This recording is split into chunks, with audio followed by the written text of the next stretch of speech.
Hello guys, it's Ben here from Next Gen Base, and as we discussed in the Death Stranding Director's Cut review, we have decided to put out another performance analysis video. So this is Death Stranding Director's Cut running on the PS5 in the performance mode. So basically, the performance mode goes the entire game through with a pretty much a locked 60 frames a second, as you can see here.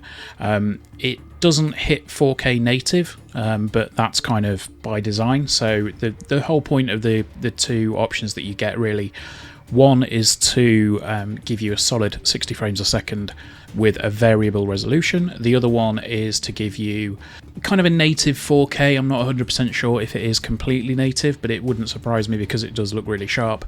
It gives you a native 4K with a variable frame rate. So there's not really too much to say over this section of the video, to be honest. This is running in the performance mode, as I say.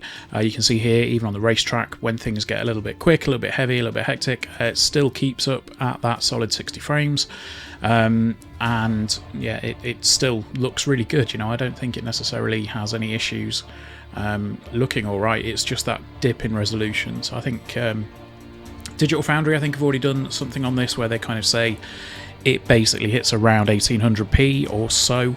And then obviously, you know, when you go into the 4K mode, it will be more or less native 4K. So you can see, essentially, even in this new area, it's a solid locked 60 frames a second throughout the entire thing. If we move now into the Fidelity Mode, I think it's called Fidelity Mode, I can't remember off the top of my head, it might be Quality Mode, but this mode aims, as I said, to give you a solid 4K or a near native 4K display with a variable frame rate. And you can see here, it's mainly when it gets a little bit busy. So if you're kind of going into mule camps, clearing those out, or you know, if you're in an area where there's a lot going on, it will dip kind of around, you know, high 50s ish. I did see one instance where it drops to sort of 45 ish, but that was the lowest I've seen, and we had, you know, a couple of hours of performance capture. So yeah, this is an example really of kind of the worst case.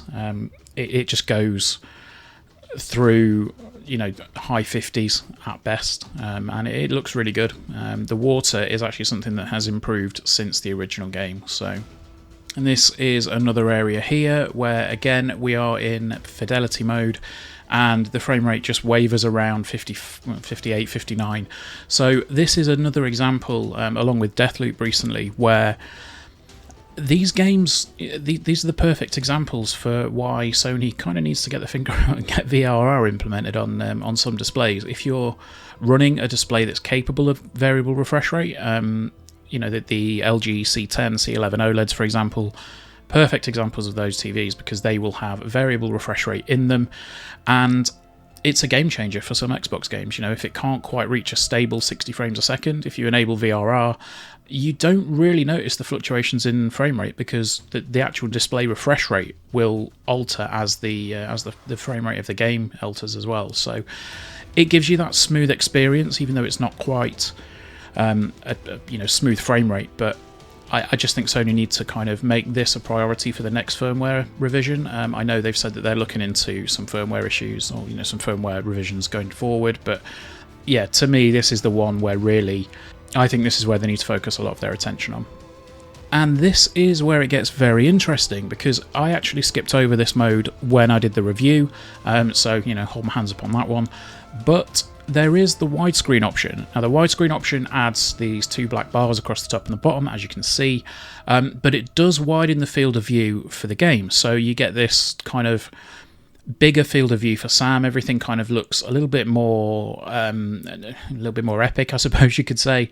But this renders in whichever mode you decide to use. So, for example, if you really wanted to, you could use the widescreen mode with performance mode to give you a locked 60 frames a second, regardless. However, this is running in widescreen with Fidelity Mode. So, as you can see, this is a locked 60 frames a second as well. So if you really want the best image quality with a solid 60 frames a second on the PS5, the widescreen mode is a good way to go about it. And Obviously, I know some people will be like, well, I don't want the black bars across the top and the bottom, but this is just from my personal experience. I played this on a C10 OLED, but that C10 OLED, obviously, when things are black, it doesn't emit any light at all, and those black bars are just black. There's no backlight bleed or anything like that, and it's a really impressive way to play the game. So if you have, an OLED TV, or you're not too bothered about those black bars,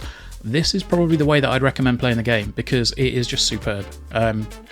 I captured a few hours of this. I didn't play a huge amount, huge swathes of the game for this, but I did decide to go into a mule camp just because I knew it'd get busy. And I didn't notice really a single drop, and I've analysed the footage and it's come back all 60 frames. So this is a fantastic way to play the game.